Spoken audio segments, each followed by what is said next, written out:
সুপ্রিয় শিক্ষার্থীরা, এখন আমরা দেখব ন্যান্ড গেট দ্বারা হাফ অ্যাডার এবং ফুল অ্যাডার বাস্তবায়ন।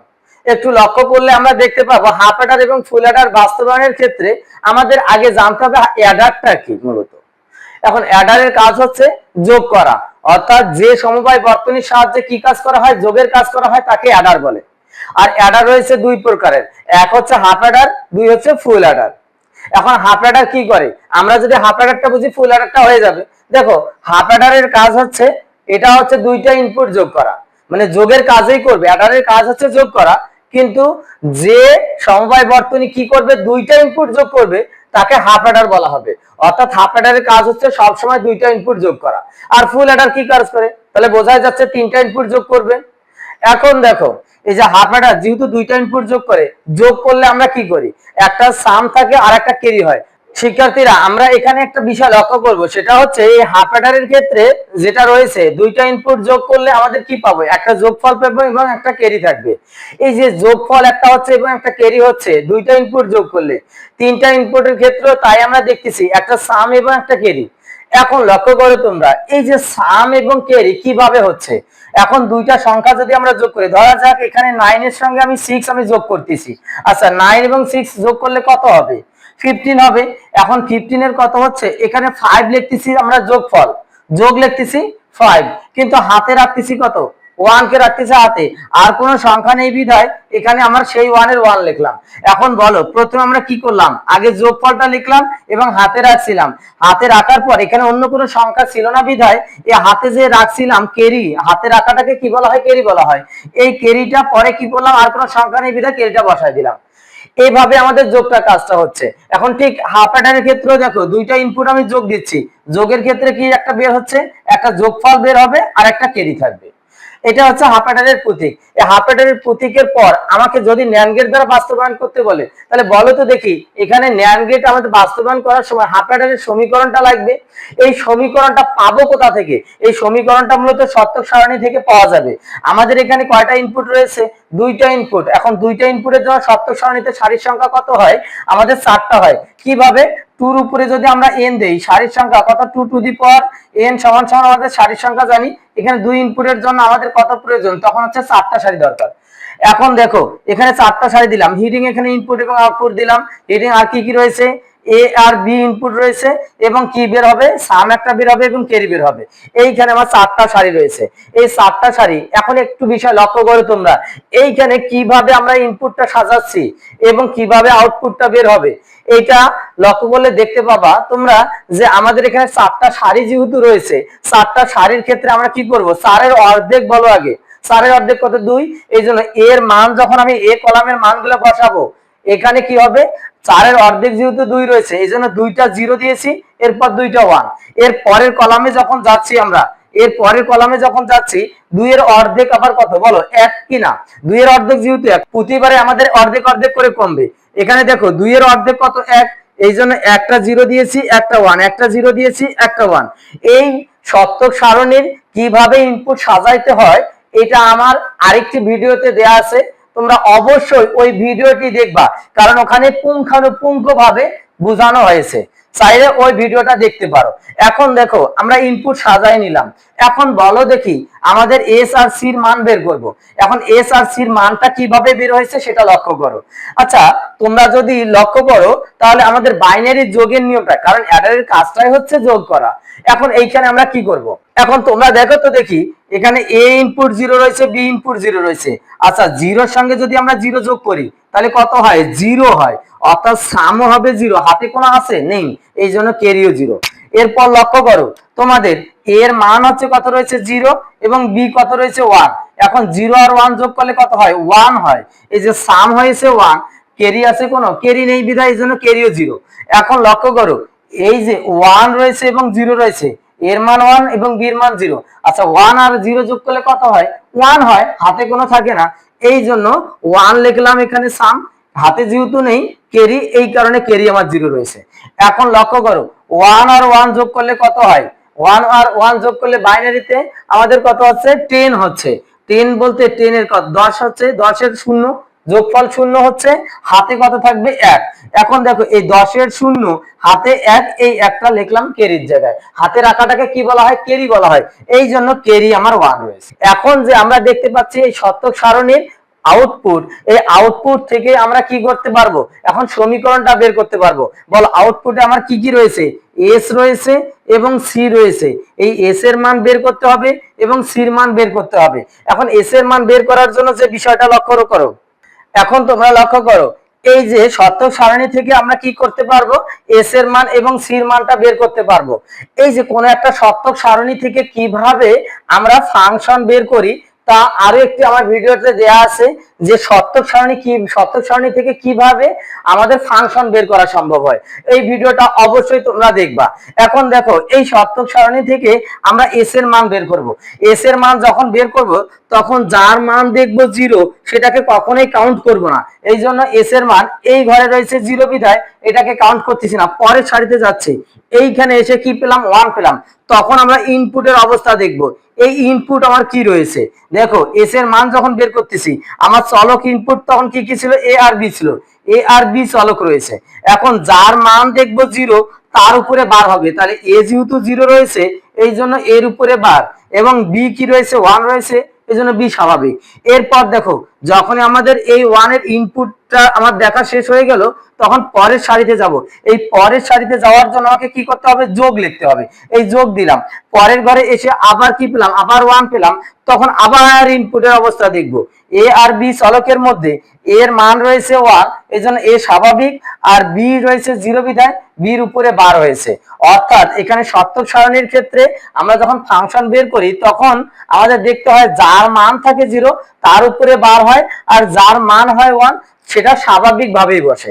এরপর দেখো আমাদের এস এর মান যখন বের হয়ে গেছে, এখন লক্ষ্য করো তোমরা, এখন সির মান যখন বের করব, সির মান বের করার সময় দেখতেছি এই ঘরে 0 রয়েছে এটাকে কাউন্ট করলাম না, এই ঘরে 0 রয়েছে এটাকে কাউন্ট করলাম না, এই ঘরে 0 রয়েছে আবার এটাকেও কাউন্ট করলাম না। এই ঘরে পেলাম কি? 1 পেলাম। তখন আবার ইনপুটের অবস্থা দেখব। দেখো তো এ আর বি, এ আর বি দুইটাই কি রয়েছে? আমার 1 রয়েছে। এই 1 থাকার কারণে কি হবে? দুইটাই স্বাভাবিকভাবেই বসবে। তাহলে আমরা এস এবং হচ্ছে সির মান আমরা পেয়ে গেলাম। এই এস আর সির মান যখন পেলাম এটাকে আমি এখন কি ন্যান্ড গেট দ্বারা বাস্তবায়ন করে দেখাবো। কিন্তু ন্যান্ড গেট দ্বারা বাস্তবায়ন করার ক্ষেত্রে আমি তো বারবার একটা কথা বলছি, ন্যান্ড গেটের মধ্যে কি রয়েছে? এন্ড রয়েছে। এন্ড এর কাজ কি? গুণ করা। তাহলে এই জায়গায় এই ফাংশনের মধ্যে কোন জায়গায় আমি কি রাখতে পারবো না? আমি যোগ রাখতে পারবো না, সম্পূর্ণ ফাংশনটাকে গুণে কনভার্ট করতে হবে। এখন এইটাকে যদি গুণে কনভার্ট করতে চাই তাহলে অবশ্যই এটাকে সরল করতে হবে। এই যে এস এর মানটাকে এখন সরল করি একটু, এ বার বি প্লাস এ বি বার লিখলাম। এখন দেখো এই যোগটাকে আমাকে উঠাই দিয়ে গুণে কনভার্ট করতে হবে। এই যোগটাকে যখন উঠাই দিতে যাচ্ছি তখন আমার কি বার ভাঙতে হবে। এখন বার ভাঙলেই তো যোগটা গুণ হয় আর গুণটা যোগে কনভার্ট হয়। এই জন্য আমি এই ফাংশনের উপরে আমি কি করলাম? ডাবল বার দিলাম। এই ডাবল বার দেওয়ার ফলে আমি যখনই নিচের বারটাকে ভেঙে দেব তখনই কি হবে? এই যোগটা গুণে কনভার্ট হয়ে যাবে। এই গুণে কনভার্ট হওয়ার পর এখন আমি যে ফাংশনটা পাচ্ছি পুরাটার মধ্যে কি রয়েছে? এখন গুণ সম্পর্ক রয়েছে। আর যখনই পুরাটাই আমার কি গুণ কনভার্ট হয়ে যাবে, গুণে কনভার্ট হলে তখনই আমি ন্যান্ড গেট দ্বারা বাস্তবায়ন করতে পারবো। আর এখানে সির মান তো আমাদের কি রয়েছে? গুণ সম্পর্কই রয়েছে, এটাকে আর সরল করতে হবে না। এখন জাস্ট আমি ন্যান্ড গেট দ্বারা এই এস আর সির মানটাকে দেখাই দিলে হয়ে যাবে। এখন দেখো এখানে চলক কয়টা রয়েছে? দুইটা চলক রয়েছে, দুইটা চলক এ একটা বি একটা। এখন দেখো তো চলক আমাদের এখানে ফাংশনের মধ্যে কি রয়েছে? এ বার এবং বি বার রয়েছে। এই জন্য এ থেকে এ বারটা বের করছি, আবার বি থেকে বি বারটা বের করলাম। এখন লক্ষ্য করো আমার এতটুকু যে এস এর মান বের করার সময় এ বার বি প্রয়োজন রয়েছে, এই জন্য এ বার থেকে এ বারটাকে নিয়েছি এবং বি থেকে বিটাকে নিয়েছি। উভয়ের মধ্যে গুণ সম্পর্ক ন্যান্ড গেট দ্বারা দেখাই দিলে আমার কি পাবো? এ বার পাবো, উপর দিয়ে যেহেতু এ বার আমার গিয়েছিল আর নিচ দিয়ে বি গিয়েছে বিধায় গুণ সম্পর্ক, এবং নট থাকার কারণে উপরে বার আছে। তাহলে এতটুকু জায়গা আমার মিলে গেল। এখন এতটুকু জায়গা মিলাইতে হবে। এটা এ বার এ বি বার রয়েছে, তাহলে এ থেকে এটা নিলাম, এ থেকে এটা নিলাম এবং বি বার থেকে বি বারটা নিলাম। উভয়ের মধ্যে ন্যান্ড গেটের মধ্যে দিয়ে যাওয়ার কারণে গুণ করে নট হয়েছে। এরপর দেখো এতটুকু যখন পেলাম এবং এতটুকুও পেয়েছিলাম, এখন এই দুইটার মধ্যে গুণ করে আবার নট রয়েছে। আবার এই দুইটাকে ন্যান্ড গেটের মধ্যে দিয়ে দেওয়ার মধ্য দিয়ে আমাদের এস এর যে মানটা সেই মানটা আমরা পেয়ে গেলাম। অর্থাৎ A bar B all bar into A B bar all bar whole bar রয়েছে। এখন দেখো তোমরা এই এই ফাংশনটা যখন এস এর মান পেয়ে গেলাম, এখনো কিসের রয়েছে, সি এর মানটা পাওয়ার প্রয়োজন রয়েছে। এই জন্য এ থেকে এ বার রয়েছে, বি থেকে বি বার, এই দুইটাকে আমরা নিয়ে গেলাম ন্যান্ড গেটের মধ্য দিয়ে। তাহলে কি পেলাম, গুণ করে নট এ বি অল বার পেলাম। কিন্তু এখানে তো আমার অল বার নেই, এখন অল বারটাকে অবশ্যই রিমুভ করতে হবে। আর এই জন্য আবার আরেকটা ন্যান্ড গেটের মধ্য দিয়ে রূপান্তর করার মধ্য দিয়ে আমরা কি পেয়ে গেলাম, এই যে এ বি আমরা অল বার সমান সমান কেটে যাবে, এ বি শুধু পাবো। এটাই হচ্ছে সির মানটাও পেয়ে গেলাম। এর মধ্য দিয়ে আমরা কি করলাম, এই হাফ অ্যাডারটাকে ন্যান্ড গেট দ্বারা বাস্তবায়ন করে দেখাইতে পারছি। এখন লক্ষ্য করো, এবার দেখবো যে ন্যান্ড গেট দ্বারা ফুল অ্যাডার বাস্তবায়ন। এখন ফুল অ্যাডার আমরা তো আগেই জেনেছি হাফ অ্যাডার কি করে, দুইটা ইনপুট যোগ করে, আর ফুল অ্যাডার কি করবে, তিনটা ইনপুট যোগ করবে। আচ্ছা, তিনটা ইনপুট যোগ করবে, এটা হচ্ছে এটা ফুল অ্যাডারের প্রতীক। এখন এই ফুল অ্যাডারটাকে যখন আমরা ন্যান্ড গেট দ্বারা বাস্তবায়ন করতে যাব, তাহলে কি প্রয়োজন রয়েছে বলো তো দেখি, ফাংশনটা ছাড়া কি বাস্তবায়ন করতে পারবো না? এই জন্য ফাংশনটা পাওয়ার জন্য আমরা যে কাজটা করব, সেটা আগে শর্তক সারণী একটা তৈরি করে নেব। শর্তক সারণী তৈরি করার ছাড়াও আমরা যদি এস আর সির মানটা মনে রাখতে পারি, তারপরেও হয়ে যাবে। কিন্তু এটা একটা সহজ টেকনিক রয়েছে, যেটা আমি আরেকটি ভিডিওর মধ্যে দিয়ে দেখাবো, যে ফুল অ্যাডারকে বিভিন্ন নর গেট বা ন্যান্ড গেট দ্বারা বাস্তবায়ন কিভাবে করা সম্ভব। সেক্ষেত্রে আমি এইটা বুঝাই দিব যে সহজে কিভাবে আমরা মনে রাখতে পারবো এই শর্তক সারণী ছাড়া। কিন্তু আজকে দেখাবো এই শর্তক সারণী দিয়ে কিভাবে ফাংশনটা বের করা যাচ্ছে। আর যখন এই ফাংশনটা পাবো, তখনই ওটাকে আমরা কি সরল করার মধ্য দিয়ে ন্যান্ডে রূপান্তর করে তারপর ন্যান্ড গেট দ্বারা বাস্তবায়ন করব। এখন দেখো তোমরা, এই যে তিনটা ইনপুটের জন্য শর্তক সারণীর সারির সংখ্যা কয়টা হবে, আমার হচ্ছে 8টা প্রয়োজন হবে। এই 8টা যখন সারি হলো, তখন দেখো 8টা সারির মধ্যে 8 এর অর্ধেক কত, 4।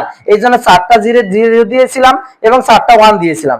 এর পরের ঘরে যখন গিয়েছিলাম, 4 এর অর্ধেক কত, 2। বি এর মান যখন লিখেছিলাম, এই জন্য 2টা 0 2টা 1, 2টা 0 2টা 1। এরপর লক্ষ্য করো 2 এর অর্ধেক আবার কত, 1। এই জন্য তার পরের মানে যখন সির মানে সিরের ঘরে গেলাম, তখন সির কলাম পূরণ করার জন্য আমরা কি করলাম, এক যেহেতু 2 এর অর্ধেক ছিল, একটা 0 একটা 1 একটা 0 একটা 1, এইভাবে সির মানটাও পূরণ করে নিলাম। এখন লক্ষ্য করো তোমরা, এই জায়গায় এস আর সির মানটা আমি বের করব। একটু দেখলে তোমরা সহজে বুঝতে পারবা যে কিভাবে এস আর সির মানটা বের হচ্ছে। এখন তোমরাই বলো, এই যে এ বি এস এর মান এবং সির মান যখন বের করতেছি, এই রোয়ের ক্ষেত্রে আমার কি রয়েছে, A0 B0 এবং C0 রয়েছে। আচ্ছা, তিনটায় যখন 0, তখন কি হচ্ছে আমার, তখন সাম হলো 0, এই জন্য সাম 0 দিয়েছি। কেরি আছে, কোনো কেরি নেই, এই জন্য কেরি আমার 0 রয়েছে। এরপর লক্ষ্য করো, এই ঘরে যখন আমি কি বের করতেছি, আমি এই সারির মধ্যে সাম এবং কেরির মান বের করব। তাহলে কি রয়েছে, 0 0 1 রয়েছে। এক্ষেত্রে লক্ষ্য করো তোমরা, 0 এর সঙ্গে 1 যোগ করলে কত পাই, 1 পাই। সাম আছে আমার 1, এখন কেরি আছে কোনো নাই, এই জন্য সাম 1 হয়েছে, কেরি 0 হয়েছে। এরপর লক্ষ্য করো, এই জায়গায় আমি পরের সারিতে গেলাম, পরের সারিতে কি রয়েছে, 0 1 0 রয়েছে। আচ্ছা বলো, 1 আর 0 যোগ করলে কত হয়, 1 হয়। এখানে 1 হয়, এই জন্য 1 দিয়েছি সাম। হাতে কোনো আছে, এখানে হাতে কোনো নেই বিধায় এই জন্য কেরি 0। এরপর এই সারির মধ্যে যাব, একটু লক্ষ্য করো তোমরা, এই জায়গায় আমরা কি পাচ্ছি, 0 1 1 পাচ্ছি। 1 আর 1 কত হয়, বাইনারিতে 2 হয়। 2 সমান সমান আমার কত জানি, 10। 10 এর 0, অর্থাৎ সাম হবে 0, এই জন্য সাম 0 হয়েছে। হাতে আছে 1, এই যে কেরি যেটা রয়েছে, সেই কেরিটা কেরির জায়গায় লিখে দিলাম। এরপর লক্ষ্য করো, এই জায়গায় আমাদের কি রয়েছে, 1 0 0 রয়েছে, 1 0 0 রয়েছে। 1 আর 0 যোগ করলে কত হয়, 1 হয়। হাতে কোনো নেই, এই জন্য সাম 1 কেরি 0। এরপর লক্ষ্য করো, এই সারির মধ্যে যখন দেখতেছি 1 0 1, এখানে কত, 1 আর 1 2, 2 সমান সমান কত, আমার সাম হচ্ছে 0, এই জন্য সাম 0 কেরি 1, এই জন্য কেরি 1 আমি দিয়ে দিলাম। এরপর লক্ষ্য করো, এই সারির মধ্যে যখন লক্ষ্য করতেছি, তখন আমার কি রয়েছে, তখন আমার রয়েছে 1 1 0 রয়েছে। আচ্ছা, 1 1 0, অর্থাৎ 1 আর 1 মানে 2, 2 সমান সমান কত, 0। সাম হবে 0, কেরি আছে কোনো, অবশ্যই আছে কেরি 1, এই জন্য কেরির জায়গায় কেরি 1 দিলাম। এরপর লক্ষ্য করো, এরপর হচ্ছে আমাদের কি রয়েছে, 1 1 1, তিনটা 1 রয়েছে। 3 3 সমান সমান বাইনারিতে কত হয়, 11। 11 এর জন্য সাম 1 কেরিও 1, এই জন্য আমরা কি করলাম, সাম 1 দিলাম, কেরিও 1 দিলাম। এর মধ্য দিয়ে আমরা কি পেলাম, এস আর সির মানটা বের করতে পারলাম। এই যখন এস আর সির মান বের হয়েছে, তখন আমরা কি এখন আমরা ফাংশনটা বের করতে পারবো। এই সত্যক সারণী থেকে ফাংশনটা কিভাবে বের হচ্ছে একটু লক্ষ্য করো। আমাদের এই ইনপুটের অবস্থা যার মান থাকবে 0 তার উপরে কি হবে, বার হবে, আর যার মান হবে 1 সেটা স্বাভাবিকভাবে বসবে। এস এর মান যখন আমরা বের করতেছি তখন দেখবো যার মান থাকবে 0 এটাকে কাউন্ট করবো না, যার মানটা বের করবো মূলত। এখন এস এর মান বের করতেছি, এর মান 0 রয়েছে, এটাকে কাউন্ট করবো না। এই ঘরে যখন 1 পেলাম তখন ইনপুটের অবস্থা দেখবো। এই যে ইনপুটের অবস্থা যখন দেখতেছি তখন এ বি এবং সির মধ্যে কি রয়েছে, এ 0 বি 0, এই কারণে এর উপরে বার বির উপরে বার। এরপর লক্ষ্য করো, এরপর এই ঘরে আবার কি পেলাম, 1 পেলাম, তখন আবার ইনপুটের অবস্থা দেখবো। এ বি সি, এ বি সির মধ্যে এ 0 রয়েছে, সি 0 রয়েছে, এর উপরে বার সির উপরে বার। এরপর লক্ষ্য করো এই ঘরে 0 এটাকে কাউন্ট করবে না, আবার এই ঘরে 1 পেলাম, তখন আবার কি করব, আবার আমরা কি করব, আবার ইনপুটের অবস্থা দেখবো। এ বি সির মধ্যে কি রয়েছে, তবে এখানে কি রয়েছে, যখন একটা সারি থেকে পরের সারিতে নিচের সারিতে যাব আমরা যোগ আকারে কিন্তু দিব, এইটা মাথায় রাখিও। এরপর লক্ষ্য করো এ বি এবং সি তিনটা মানের মধ্যে এ রয়েছে 1, এই জন্য এ 1 বিধায় এ স্বাভাবিক, বি এবং সি 0 রয়েছে বিধায় বি এবং সি বার হয়েছে। এখন দেখো এরপর এই ঘরে 0 রয়েছে, এটাকে কাউন্ট করলাম না, এই ঘরে 0 এটাকে কাউন্ট করলাম না, এই ঘরে 1 পেলাম, তখন ইনপুটের অবস্থা আবার দেখব। ইনপুট এ বি সি তিনটায় 1 রয়েছে, অর্থাৎ তিনটায় স্বাভাবিক। এর মধ্যে দিয়ে কি পেলাম, আমরা এস এর মানটা পেলাম। অনুরূপ ভাবে সি এর মানটাও আমরা বের করে ফেলবো।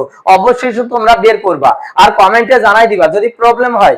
আমার যে পূর্বের ভিডিওটা আমি দিব, যদি তোমরা চাও যে এগুলো কিভাবে আমাদের বের করা সম্ভব হচ্ছে দ্রুত গতিতে, আমাদের মনের মানে সত্যক সারণী ছাড়াই কিভাবে সহজে আমরা এইটা বের করতে পারবো শুধুমাত্র একটা শর্ট টেকনিকের মধ্য দিয়ে, তোমরা অবশ্যই কমেন্টে জানাই দিবা, ওই ভিডিওটা আমি তোমাদেরকে তৈরি করে দিব। এখন লক্ষ্য করো সির মান আমরা তো বের করতে পারবো। এরপর কি করব, আমরা এস আর সির মান যখনই বের করতে পারলাম, এই দুইটা মানকে কিন্তু সরাসরি আমি ন্যান্ড গেট দ্বারা বাস্তবায়ন করতে পারবো না, কারণ ন্যান্ড গেট দ্বারা বাস্তবায়ন করার জন্য আমার কি প্রয়োজন, সম্পূর্ণ ফাংশনটাকে গুণে কনভার্ট করতে হবে। এখানে তো যোগ সম্পর্ক রয়েছে, এই জন্য এই যোগটাকে আমাকে কি করতে হবে, গুণে কনভার্ট করতে হবে। এই কারণে আমাকে সরল করতে হবে, এস এর মানটাকে সরল করব। দেখো সম্পূর্ণ ফাংশনটার উপরে যখনই আমি বার দিলাম, ডাবল বার দিলাম, এই নিচের বারটাকে যখনই ভেঙে দেব তখন আমার যোগটা কি হবে, গুণে কনভার্ট হবে। এইভাবে আমাদের কি হলো, এই ফাংশনটা এস এর মানটা আমাদের সম্পূর্ণটাই গুণে কনভার্ট হয়েছে। ঠিক অনুরূপ ভাবে সি এর মানটাও আমার কি গুণে কনভার্ট হয়ে গেছে। এইভাবে যখনই আমি সম্পূর্ণ ফাংশনটা গুণ পেলাম তখনই আমি ন্যান্ড গেট দ্বারা বাস্তবায়ন করে দেখাইতে পারলাম। এখন বলো এখানে চলক রয়েছে কয়টা, তিনটা, এজন্য এ বি সি তিনটা রশ্মি টেনে নিয়েছি। এখন দেখো এ বার বি বার সি বার রয়েছে, এ বার থেকে এ বারটাকে নিয়েছি, বি বার থেকে বি বার এবং সি বার থেকে সি বারটাকে নিয়েছি। এখন লক্ষ্য করো আমার এই যখনই এগুলো আমার প্রয়োজনীয় যেগুলো ছিল আমার চলক, এই চলক গুলো যখনই বের করতে পারলাম, এখন আমরা এই এস এবং সির মানটাও বের করতে পারবো। দেখো এস এর মানের ক্ষেত্রে আমাদের কি রয়েছে, প্রথমে রয়েছে এ বার বি বার এবং সি অল বার রয়েছে, এই জন্য এ বার থেকে এ বার নিলাম, বি বার থেকে বি বার নিলাম এবং সি বার থেকে সি থেকে সিটাকে নিলাম। এটা উভয় কোন গেটের মধ্যে দিয়ে রয়েছে, ন্যান্ড গেট। এই যে ন্যান্ড গেট দিলাম, ন্যান্ড গেটটা দেওয়ার কারণে কি হয়েছে, উভয়ে গুণ করার পর উপরে নট আসছে, এর মধ্যে দিয়ে আমি এতটুকু জায়গা পেয়ে গেলাম। এখন লক্ষ্য করো এইখানে কি রয়েছে, এ বার বি সি বার রয়েছে, এই জন্য এবার থেকে এবার নিলাম, বি থেকে বিটাকে নিলাম এবং সি বার রয়েছে, সি বার থেকে সি বারটাকে নিলাম। ন্যান্ড গেটের মধ্যে দিয়ে দেওয়ার কারণে গুণ করে নট হয়েছে। এরপর লক্ষ্য করো এরপর কি রয়েছে আমাদের এখানে, এ বি বার সি বার রয়েছে, তাহলে এ থেকে এটাকে নিলাম, বি বার থেকে বি বার, সি বার থেকে সি বারটাকে নিলাম। উভয় ন্যান্ড গেটের মধ্যে দিয়ে দেওয়ার কারণে কি হয়েছে, A B bar C bar all bar হয়েছে।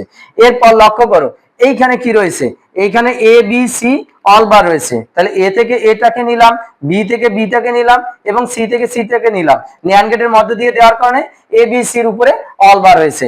এখন এই চারটা আবার কি রয়েছে, গুণ সম্পর্ক, গুণ করে নট রয়েছে। এটা জাস্ট আমার কি রয়েছে, আবার ন্যান্ড গেটের মধ্যে দিয়ে দিলে গুণ হবে এবং এই নটের কারণে উপরে বার আসবে। এর মধ্য দিয়ে আমরা কি এস এর মানটা পাবো, এই যে সরাসরি আমরা এসটা পেয়ে গেলাম। এখন সির মানটাও অনুরূপ ভাবে আমাদের বের হচ্ছে। ক্লিয়ার কি, বুঝতে পারছো? সির মানটা তোমরা তৈরি করবা এবং সবাই পারতেছো কিনা কমেন্টে জানাই দিবা। সবাইকে অনেক ধন্যবাদ জানিয়ে আজকের মতো এখানে শেষ করতেছি। আল্লাহ হাফেজ।